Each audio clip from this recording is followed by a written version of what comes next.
Hey everyone, and welcome to Holding the Line with Got Your Six Counseling. I'm Peggy, and this is Brittany. This is a space where we get real about the shit nobody wants to talk about: mental health, life, trauma, healing, and everything in between. Sometimes we get clinical, sometimes we get messy, but it's always honest. Quick reminder, this podcast isn't therapy, and it's not a substitute for professional care. We're not here to provide therapy, diagnose, or treat. If you're struggling with mental health, please reach out to a licensed provider. You don't have to go through it alone. We've got your six. We're just two trauma therapists showing up as humans first, ready to have real, unfiltered conversations about the stuff that matters. We're here to break the stigma, share what we've learned from both sides of the therapy room, and talk about the challenges people face every day, especially in the veteran and first responder communities. Whether it's trauma, burnout, relationships, identity, or just getting through the week, we believe that these conversations matter. They deserve space, and that's what we're holding the line for. So let's dive in.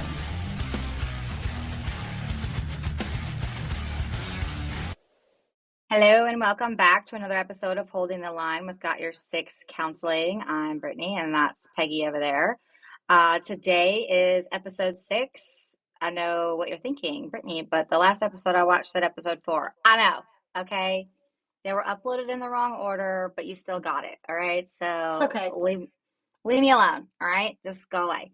Today we're talking about all things Neurospicy. This is Peggy's jam. Yeah, because Peggy is Neurospicy. I have Neurospicy children, so does she. So let's get into it, Peggy. Talk to us about being Neurospicy. First, I'm going to get on my tangent. Look, I get it. It is Autism Awareness Month. We're all blatantly aware autistic people exist, okay? Let's just lead with some acceptance and create spaces. And look, autistic people have been around forever. Maybe it wasn't classified as that, or like your grandpa had some quirks and really liked trains a whole lot but didn't want to admit that he was autistic. What I love to hear is like, oh my God, everybody has autism now. They probably do. Okay? Mind your business. Mind your business. We know more about autism now. You're the one that's different. Right. Okay? And just like trauma, we know way more about autism now than we ever have, which is why people are being diagnosed in mass. The exits over research. Yeah, do your research, because the way it has become classified, the way it has changed, because when it first started off with Kaner and it was just specifically childhood autism, and then it progressed to what we thought autistic people had schizophrenia. Mm-hmm. And then it led into 1980, where it was actually put into the DSM-5. Again, still a childhood-only specific disorder and primarily diagnosed in boys. Yeah, because the testing was normed on boys. We could go on and on about that shit for hours. 1993 is when Asperger's and PDD-NOS and all of the other things started to come into play. 1993. And then, again, we changed it in 2014. And then we started getting Autism Spectrum Disorder. Does this help anything? Absolutely not. It just lumped everything into one big, broad-banded umbrella. And there is my rant for that. But let's start with our fun definition of Neurospicy. I like to think it is a cute, fun way of talking about neurodiversity. I also love our side note way of it, and that like the Dorito spectrum, right? Like, are you Cool Ranch autism? Are you spicy autism? What is the other one, like salsa verde, right? Like, because autism sits on a spectrum. What Peggy didn't mention, she probably meant to, was that when it was put into the DSM, it wasn't just autism. At some point, they also added Asperger's, which is like high functioning autism, which was quite the cop out for a lot of doctors and clinicians, in that they didn't want to give someone a full autism diagnosis. I digress. So, neurodiversity is what we mean when we say someone's neurospicy. And we don't just mean that they have autism. I'm neurospicy, neurodivergent, like whatever word you choose. because it also includes stuff like ADHD, and sensory processing stuff. So it's not just autism, but they are all in the same category in our DSM, and that they are neurodevelopmental disorders, which is Yep. why we call them neurospicy. Yep. And autism, the neurodevelopmental difference that affects communication, social interaction, sensory processing, and patterns of behavior. The reason we're starting to bring this up more, especially because like we are seeing it in military, in first responders, in their families. There's a lot of undiagnosed military, a lot of veterans getting some diagnoses and going, oh, Yeah, that made more sense now. Because it lines up. lines up afterwards. The experiences of heightened or reduced sensitivity to sensory input. They prefer predictability and routine, process social and communication differently, engage in repetitive and behaviors and focused interests. And I laugh my behind off when some of my veterans, find out or they get an autism spectrum disorder diagnosis, and I was like, yeah, but the military is probably like the best environment for it because it's so structured and organized and routine for y'all that all you had to do was fit in. You just had to fit in. Right? Yeah, literally. And while we're having this conversation about autism, I think it's important, and I don't know about you, depending on when your kids were diagnosed or you were diagnosed, if you're autistic and you're listening. I was told that my kid didn't have enough connections in the brain for things to be processing correctly, which is only partly true, because in some connections of the brain there are too many, which is why you've got that heightened sensitivity to sensory input, or the processing social communication differently, less, more. And then let's talk about for a second how people with autism can't like they don't have a felt body sense, right? Like we've got our five senses, but there's actually a sixth one, and it's called interoception. It's the way that we feel. It's how we know we're hungry, we're thirsty, we have to go to the bathroom, or we feel sad, happy, or whatever. People on the spectrum don't have that. They don't have a felt sense, which is why people like Peggy, who see the neurospicy trauma people with PTSD and autism, have such a hard time with their felt body sense because it ain't there. The way they conceptualize their own trauma is very, very different. They box it. To me, it's such a wild experience to see it. And I think Christina tried to get me to do a study on it, and I was like, I don't want to write a paper. I still feel like we should publish. I still feel like I was literally thinking about that the other day. We need to do that. Side note. However, we've talked a lot about some weaknesses, but autistic people are usually really, really smart in one area or another. I had this one kid I worked with that could tell me literally anything I wanted to know about Mexico or Day of the Dead. And you didn't even have to ask. He'd be like, hey, do you want to know? And I'm like, sure. When you look at Sawyer at 3 and 4 years old, counting to 400 forward and back, spelling letters on spelling words on his tablet without even using the prompts. Like, I didn't teach him. Nobody taught him that. It's just there. Not all autists are savants either. I think that is a big conception They're because, not, like, right. the stereotype of Rain Man and, like, you can just spit this out like a computer. No, not everyone is a savant. Are there savants? Yes. Not everybody. Not everybody is a Rain Man, okay? Some of them are, and a lot of them have a lot of different strengths and weaknesses, and some are completely nonverbal, and so you have no idea what's going on upstairs.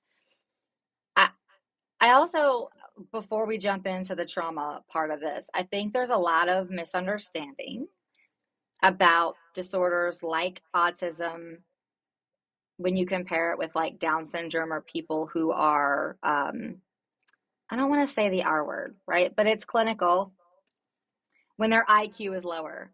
That is not the same as autism. Down syndrome is chromosomal. And having a low IQ and low functioning has more to do with either birth defects or whatever. Autism is not the same. It is a totally separate thing. There's various ways to, and that's why, like, I really don't like the spectrum model because of the Yeah. vast ways that people do experience autism. Because, and I really hate the functioning levels. Those are medical terminologies, not how not how civilians need to describe other people. Right. That is a medical terminology for the doctor to help, like, get services and things of that nature.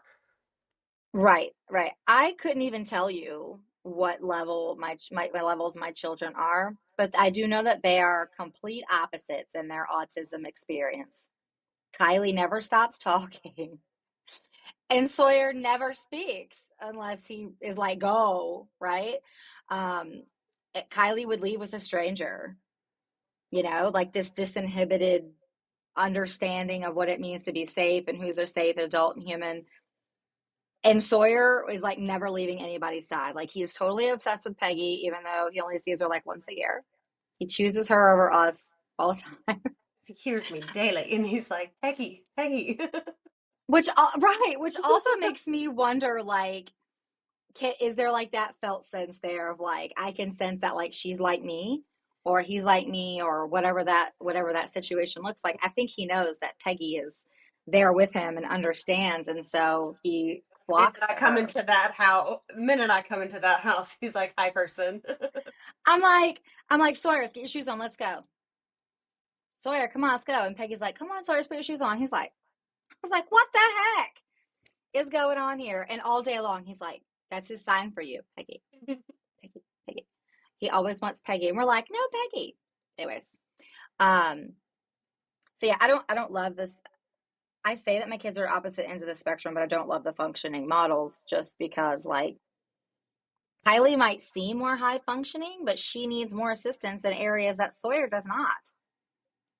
So I don't love That's how that's always justified. been the problems with the functioning models is like we're seeing all the things that the quote unquote high functioning can do, not what they are having difficulties doing, and with the low functioning, we're only focusing on what they can't do, not what they can do. Right, right. So you have way more experience with this than I do, uh, in terms of the therapy world. How stress and trauma interact and or cause deficits with people who are neurospicy. So when we add trauma and chronic stress into the mix, neurospicy traits, including autism, become more intense. The way they filter it, the way they box it, because they're like, this is my military trauma, this is my childhood trauma, and they stay separate. And I'm like, okay, Okay. got you. I'm like, I like how you did that, but can we open this box? No, it stays closed. Because I know what happens when I do open it. The brain's threat system, especially the amygdala, becomes more reactive under stress. And for those on the spectrum, increased sensory overwhelm, greater need for routine and predictability, shuts downs or meltdowns when overstimulated, difficulty when sudden transition or uncertainty. And this becomes even more intense in the therapy process, because they are still figuring out the labeling and the words and everything on how to describe those events or how they felt during those events oftentimes, because if they've never learned that felt sense, they're figuring it out for the first time too, and Wait, but what how does emotions someone learn are. that felt sense though, right? Like if they lack the interoception I ability to have a felt sense, how can they learn it or no? believe you can learn that because it's something that, because they always say it's a misconception, like people on the spectrum don't have empathy. Actually, a lot of them have too much empathy and they don't know where to place it because, again, it's so overwhelming. The feeling is too deep that it's easier to turn it off and to ignore it than to actually go with it. So, what do you do with something like that when they're just constantly turning off the overwhelm? They're in constant shutdown mode. Yeah. And the empathy, like you said, okay, it stereotype, they don't feel it, they don't have emotions, they can't feel empathy. I see that disproved every day with my own kids. And I think that, especially for Sawyer, he just doesn't really know how to communicate what he's feeling, which I think circles back to the introspection thing. But Kylie feels everything like Intensely. it's so big, right? So big. Uh, every little thing. She'll just like cry. And I'm like, Kylie, it's okay, honey. Like it was a joke, or we're gonna fix her, I'm gonna help you. But it's just immense. Peggy says in like immediate shutdown, and that doesn't always mean they're shutting down and going into themselves. Sometimes it's like a full shutdown of like, I ain't doing nothing. I'm done. I'm checked out, which is what Kylie used to do when she would go to school. She didn't want to go. She would have these intense emotions, and eventually she would accept it. But she is exceedingly better now that she doesn't have to deal with that stressor happening. Well, especially when you think about that, because there's already so much sensory overwhelm from the outside world. And when you're dealing with internal struggles too, how do you combat the two? The outside sensory versus the internal. Mm-hmm. Of course, it's going to be 10 times overwhelming than what somebody typical, and nobody's typical, but somebody that can actually deal with that kind of overwhelm. Right, right. And in terms of overwhelm, we're talking a lot about autism, but those of us who have the ADHD, myself included, we are very easily overwhelmed in a sensory capacity. And you will see that moms who are like lashing out, they're angry, dads too, right? Anybody. It's because we're like touched out, we're overwhelmed, and we're like, I can't take one more thing, one more sound, one more smell, one more comment. You're just like, I am checked out, I'm done. So there is a shutdown there with that too that messes with your executive functioning. Um, and so, we have to have that greater, I want to say greater than those with autism, but also need for routine. Yeah.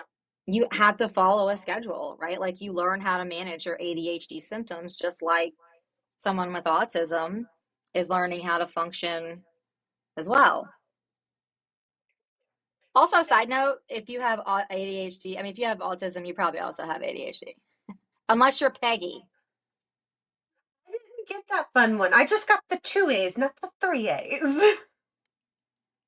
I mean, maybe she does, but she's learned to hone it way more effectively than the rest of us because we're all dumpster fires, even medicated. I think about it in terms of like military and first responders. Like there's these frequent transitions, like we got PCS and deployments and shift work and unpredictability. That's a lot for somebody's regular nervous system. Let alone someone that just we melt down when we're overstimulated. How do you keep that together once you become an adult? Because like here is I think what a lot of people don't understand. There are tons of services for little people on the spectrum. Mhm. There are almost no services other than therapy for the big people. You mean like older kids or adults? Nope. Once you're 18, there's no ABA. They're really like OT is not going to help an adult. Like there's no specific autism services anymore. It's Right. go to therapy, but what type of therapy? What and we'll get into that in a little bit. But like, what do I do? I don't understand why I'm doing all of these things now because like I've held a mask for so long, and I can't hold my mask is now breaking. Yep. Speaking of masking, touch for a second on you said earlier at the beginning that more boys are diagnosed with autism than girls.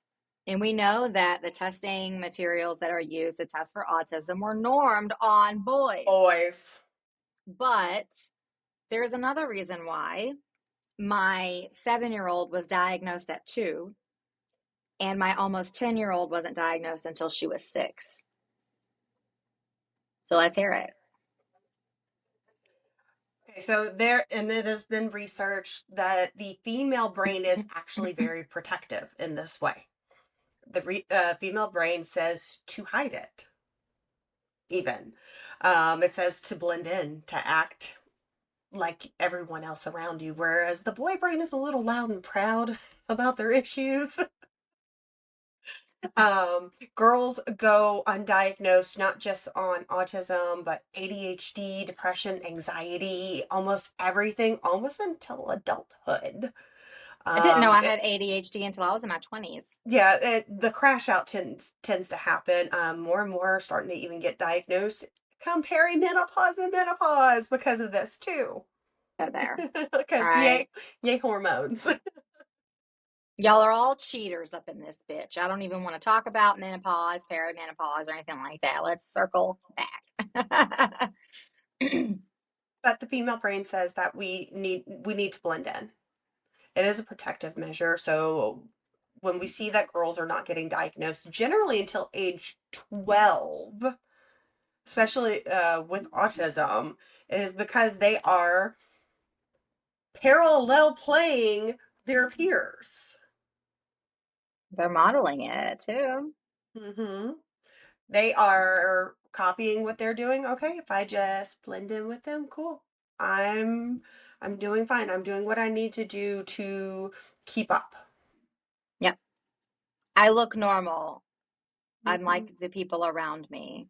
Mm-hmm. Um, when you mentioned first responders and law enforcement veterans and or active duty, that need for structure and routine is broken if there's a PCS. I saw a video of this little kid who was a military brat, also autistic, and they moved to a new house, and he kept having all these meltdowns, and his parents couldn't figure out why, and it was because the house across the street didn't look anything like the house across the street where they had lived before. And their amazing, wonderful neighbors actually went and redid part of their yard and painted portions of their house to match it to accommodate for this little baby child who needed some stability in his life to feel safe that, like, the house across the street is no longer there. Where did it go?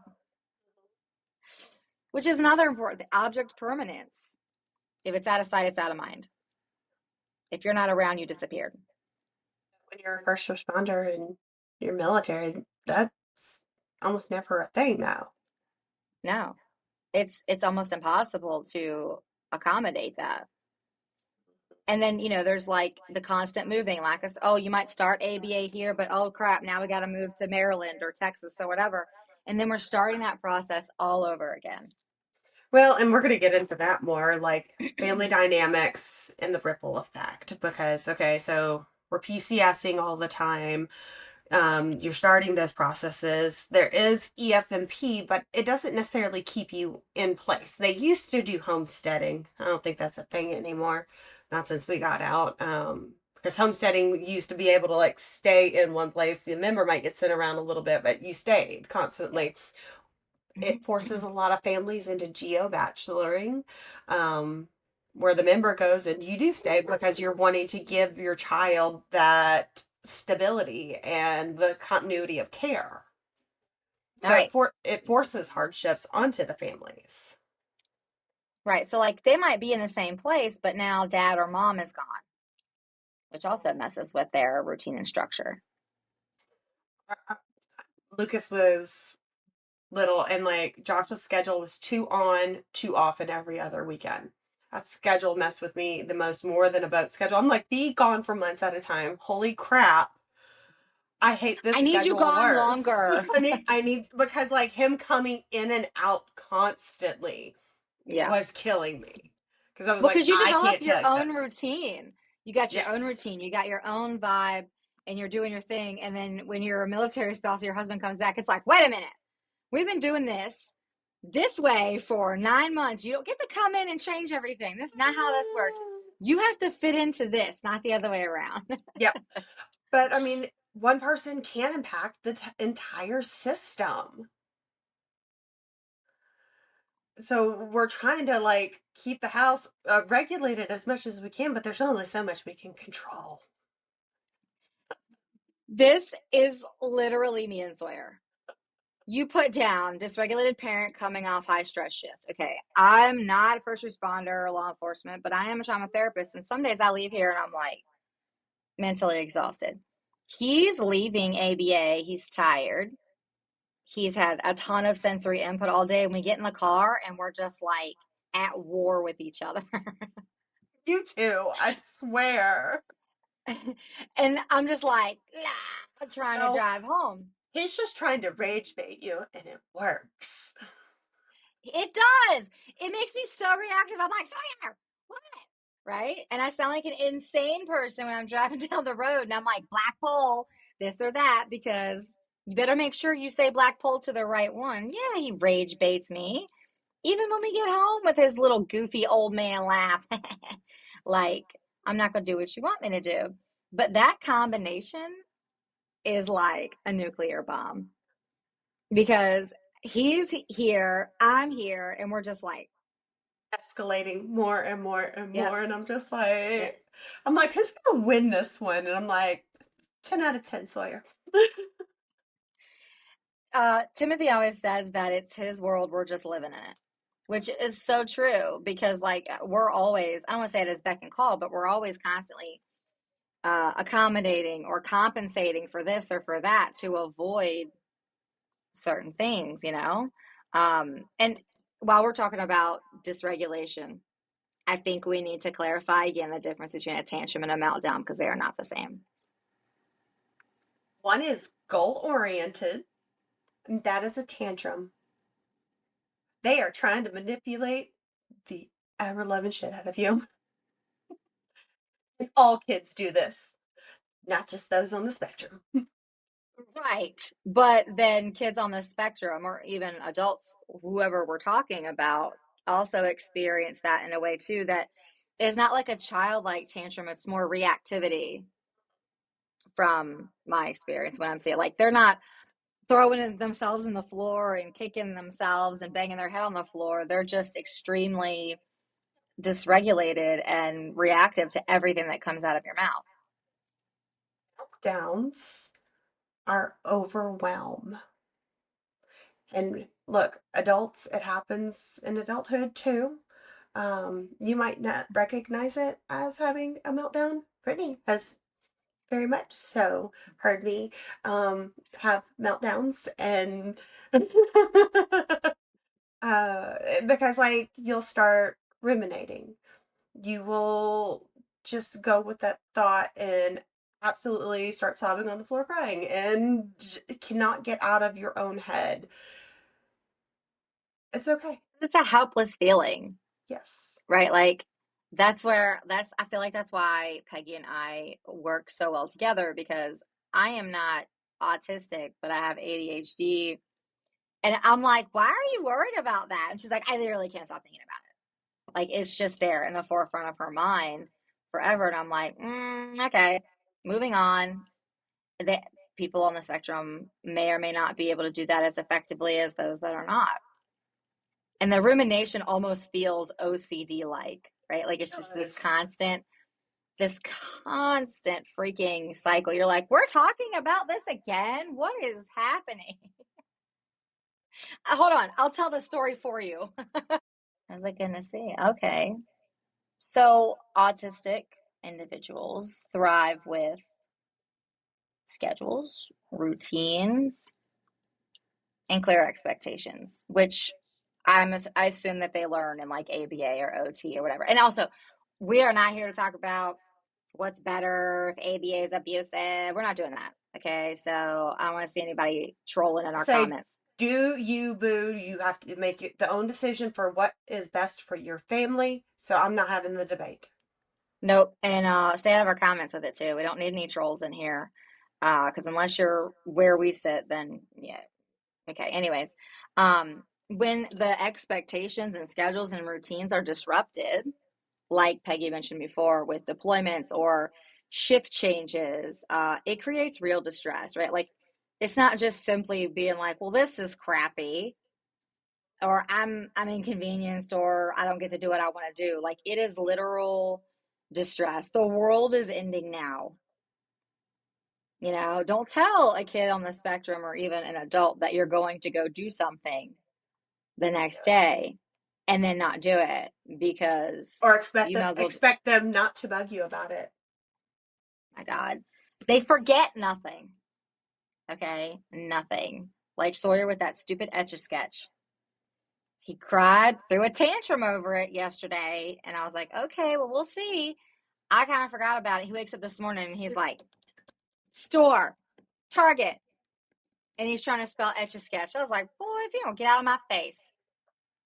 Did I drive all the way to another area to get the Etch-a-Sketch? Sucker. Yes, I did. Yes, I did. And I choose my battles. Okay, I learned very quickly in some situations to choose my battles. I just had a thought about people with shift changes. If you're not aware of this, if you're not a veteran or first responder listening, firefighters work like 48 hours on, 48 hours off. Some EMS do that. It just depends on where you're at, which I think also, as Peggy mentioned, is a huge issue for them too. When's mom or dad going to be back? How long are they going to be gone? They're, looking for mommy and daddy or whoever, because they're not aware of the schedule. They have no idea. I want to say they have no sense of time, but Sawyer definitely has an on point internal clock. His internal clock is on, all right? I don't even know if he knows how to tell time, but he knows at the time of day when it is that time of day. Which could also make it difficult. Like, we're working this schedule forever and oops, now we've changed it, which then throws a wrench in their whole nervous system. So how do we get how do we get practical with this though? I mean, you have to first of all, give yourself some grace, because like y'all learning as you go. We had to learn as we went. There was a lot of things like, if I knew then what I knew now. And psychologists and doctors and stuff are real quick to be like, your kid has autism. Here's a list of resources. Good luck. And you're essentially left to your own capabilities to figure out what's going to be best for your kid. And you don't know that then. You won't know that for years. Okay, I'm here to tell you that right now. But being practical and being able to support a family that has that, or even your own, you need sensory friendly spaces.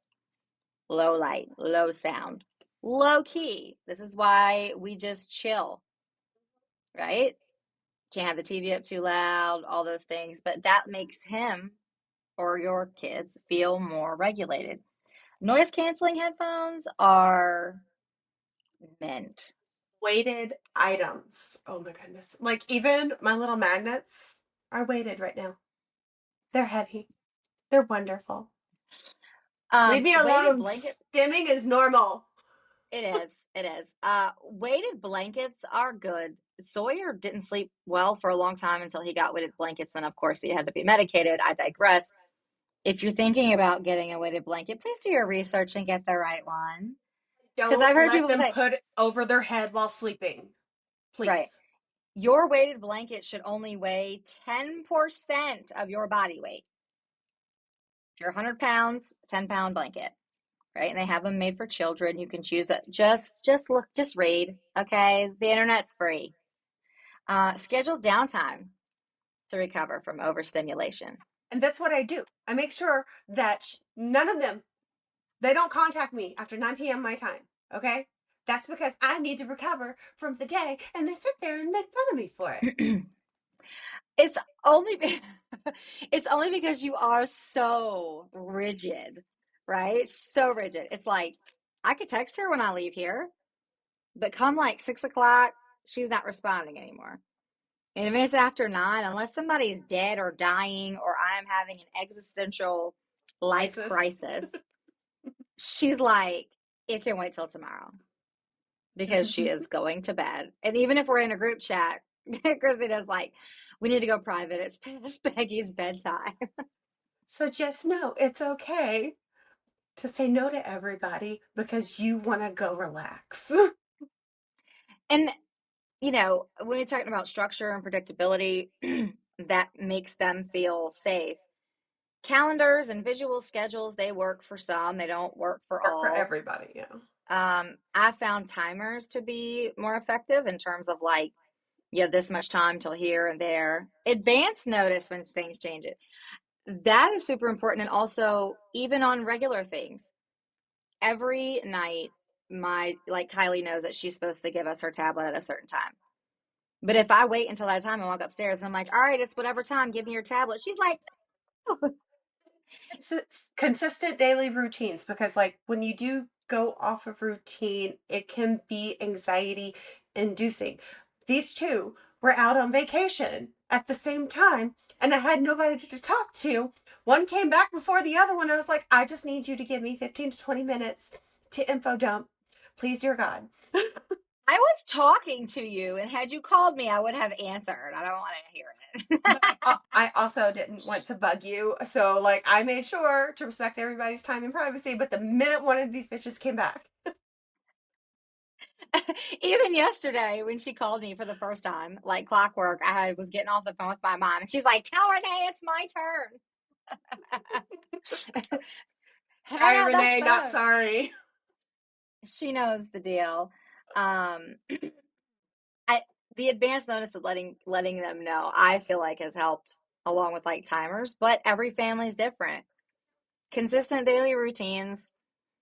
Regulated in my house. Like, this Yeah. is the time you get up. Like, Spicy Child is up first and showered, and then he goes and wakes up the other neurodivergent child in the house. But I think that circles back to like gosh, I just lost my train of thought. Oh, like having expectations, right? Like I expect you to be up by this time, all these things need to be done. The older they get, the easier it becomes, but you know, they have an expectation of you too. So it's not just about them, it's about the caregivers and the people around them. They have expectations. Like every morning story is like, you know, his ABA tech names. He's like Let's waiting go. for me to approve. Like, no, no, yeah, you have this person today or that person today because he has an expectation and he's feeling vulnerable. And I'm like, yeah, it's this one, and then he's fine. Right. So every household's different. We're not trying to standardize any of this or invalidate it, but also it's definitely not talked about as much. Oh, and especially like those are spicy people with trauma getting into therapy, learning grounding, mindfulness, and movement based things to help them. Because when we're just stimming, but we don't know like more somatic type things that might help. Mm-hmm. Because again, if you don't know the interventions or what type of things to utilize in this, like start asking, okay, what's going to help someone on the spectrum in therapy? Because not everyone has the ability to like visualize and stuff like that. Because like this was something like Lucas learned in therapy. He was like, I don't like to draw. I can't do the visualization piece because like he's like not a fantasy reader kid or any of that stuff. He's like, I can't do visualization. So what else can we do? Right.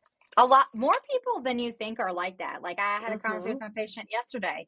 She said she hates to read because she cannot visualize the story and her imagination like others can. And I was like, wait, so if I said, think of a green apple, would you be able to see in your mind a green apple and what it looks like? And she's like, I guess what I think it looks like as opposed to what it is. She's like, but I've seen green apples. She's like, when I'm reading a book, I have no idea what this setting's supposed to look like, and I cannot create that in my head. So not everybody is able to do that appropriately. So you got to find their strengths. So find what works for you, especially after services in as a kiddo. It's okay to want things like CBT because it is more directive. It's a little more concrete and Mm-hmm. understanding. Getting DBT so you can understand some feelings. And I know everybody hates Regulate. regulate. Well, it's like getting that busting out the feelings wheel. getting an empty feelings wheel, learning the emotions on your own, going, okay, I saw what those feelings are, but these are mine. Right. And what do they feel like? Right? Like in a felt body sense, if they're able to do that, because the connection is not there, and you'll have to help remake those connections in some way. Because it might be new for them, or it's not new. They're just learning how to identify it. Hmm. Going, oh, that's what that is. Love the light bulbs when that starts kicking in. Or just like when you're doing your kid's autism assessment and you go, I do that, I do that, I do that. might be when you realize you were also on the spectrum. I'll never forget when I was doing the paperwork for Sawyer, I was at my computer and they had sent me all this paperwork, and Tim's mom, this was before she passed away, was on my couch and I'm reading them out loud, and she's like, damn, that sounds like Timothy. Sounds like Timothy. And I was like, they didn't get it from me. I'm not spicy like that. They got it from somewhere, and it won't. So I always joke and say that he's like Kylie. He has to be. I mean, there's no explanation. The more I learn about it, the more you see it. You're like, you can almost spot it from a distance. Um, but it is important to when Peggy was talking about trauma when it comes to therapy, like trauma informed strategies. Communication is important, especially if you have nonverbal kids or adults that are on this, on the spectrum, because a lot of people assume that those who are nonverbal have nothing to say. They have a lot to say. There's a lot going on upstairs. They're just not giving it to you. And so speaking to them like they are I want to say normal, but like a speaking human is what I would hope helps them to then become verbal, but also communicate in a more effective way. Because Sawyer is very quick to be like, Roll his eyes at you. he types it out and then he hits the thing and he's staring at you like, okay, you can do the thing now. Give me what I need. um, and avoiding assumptions about what they mean and focus on what it is that they need or want in that moment. And as usual, like peer support programs, be careful where you go. And I say this just because, like, joining the autism community when I did, especially like early inception Facebook and stuff like that, communities can be mean. Parents can be mean to each other. Yeah, Don't compare your kids, don't compare your struggles. We are not out here playing the hardship Olympics. no, no. And I'm going to say this, no amount of removing red dye and sugar or probiotics or vitamins is going to absolve your child of autism or ADHD. They're neurodevelop. They are here for life. The only difference is that maybe you figured out how to manage things better, and so you are more functional. Peggy hates that word, but it never goes away. They're like, oh, I can cure all. No, you cannot cure autism. It is a neurological, neurodevelopmental disorder that is there forever. Oh, I hear people say, I grew out of my ADHD. I'm like, no, you didn't. No, and I love it because what was it? I saw it somewhere because it was like a woman got diagnosed later with ADHD. It's like she crashed out and she was like, yeah, because I took over the functioning for my children and my husband. Yeah. Yeah. And I'm not saying that like red dye number 40 and, 12 pack of soda over a weekend is healthy for your kid. I'm not saying that, right? Like, sure, you should reduce the amount of sugar and weird things you're putting in your kids' bodies. However, it's not going to change or fix what you perceive to be a problem. Because if it was a problem way, way back then, okay, that's why it's still, it's why it's a thing now. Yeah. We're Yeah. just getting a whole lot better at seeing what it is. Indeed. So, what is it we want our people to walk away with from this? Autism and neurospicy traits come with powerful strengths. Let's, you know, I guess not just pay attention, but like focus more on the strength development, like be proud of like the attention to detail, strong memory and pattern recognition. Y'all wouldn't know what to do without me sometimes, I don't think. I can literally send something to Peggy and I'm like, fix it. And within like, sometimes immediately, but usually within like an hour, depending on the day. And she's like, here you go. And I'm like, how do you do that? I would sit here and agonize over it for No. hours. Deep focus and expertise and interest areas of interest. You know what? It's again, the stereotypes. Not everybody's trained autism, but if they have an area of interest, awesome. Pay attention. You might learn something very cool. Like, my kid loves history. Do I know a lot about European countries right now? Yes. Yes, I do.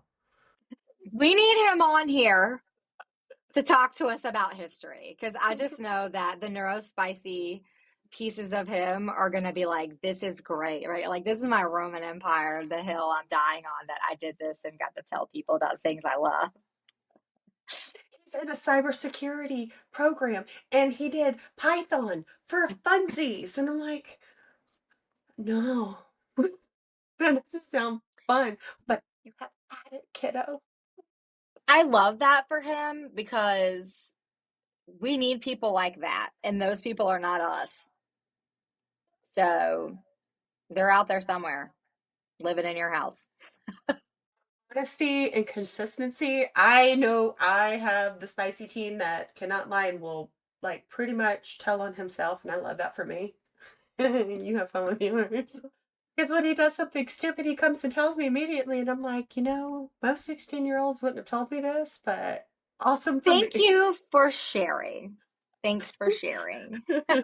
So, again, autism and neurospicy traits are different. Differences in brain wiring, not deficits. Stress and trauma can amplify sensory and emotional responses. Predictability and structure and sensory supports are essential tools. When you combine neurospicy traits, including autism, with the realities of military or first responder life, you get a unique mix of challenges and strengths. Yeah. I mean, and once you figure it out, it is kind of like a aha moment, especially for caregivers to be like, right? I always joke and say I cracked the code. I figured it out, right? Like to where I'm not just like surviving every day, to where like Sawyer and I and Kylie too are like living in harmony for a hot second until it pops off again, right? But like you can't beat yourself up about it. We're all human. Like you're you're not expected to deal with it with grace and all these, all of that 24/7. Like you're allowed to be overstimulated and overwhelmed and need some time for yourself. Pretty much. So, Again, we want to thank you for tuning in today and listening to about all things Neurospicy.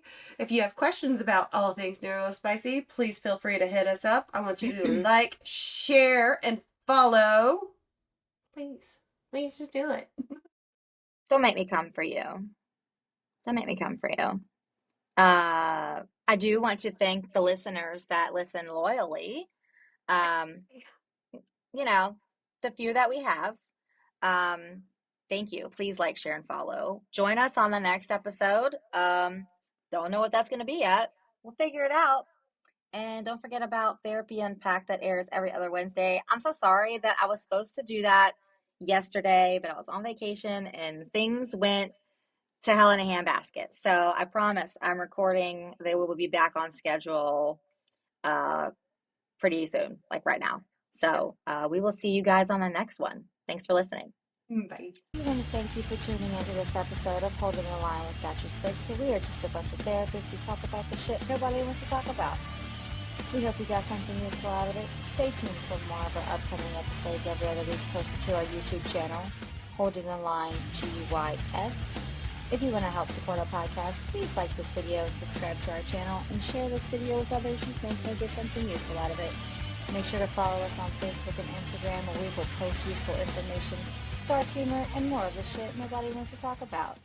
Go forth and do magical shit, everyone. Oh, man. We're gonna have so much fun. Well, like I have Neurospicy teen, you have Neurospicy baby. Please, I'll take Sawyer, please. I We'll will trade you. 100 trade. I'll I feel like trade. Neurospicy teen is easier on the nerves than the Neurospicy baby. Yeah, no, yes. He's not a baby. He's 7 years old. You know But what? But I'm like, me and bro, him are here, and like you two are not right now. he's totally obsessed with you anyway. Um, so like when I don't talk to you or if I miss it, you call and I don't answer it. He's back in the back seat. I'm like, I'm gonna call her back. Calm down. Even he's like rude. Yeah, he's like, hello, that's my other mother. Please answer the phone now before she has an existential meltdown. But he has my back. He does. He does. But like real talk, I get so fired up. People are like, oh, you just gotta do this and it's behavioral, but it's not. And I think if do your due diligence and do the research, you find that, Well, what is actually causing it. this month tends to bring out the weird in everybody about like, well, I mean, we can fix it this way or we can fix it that way. It's like, how about we just accept what we have and we work with it in a way that is appropriate? Yeah, I don't love the autism awareness. The acceptance I think is more because, I Mhm. mean, if you have a child on the spectrum and you go into the store, which I would rather not ever do, I'd rather put a campfire out my face first. They're judging you, right? My kid is in a checkout, running around, getting in people's faces, pulling his pants out, and I'm just like, "Come on, Sawyer, let's go." And they're just like,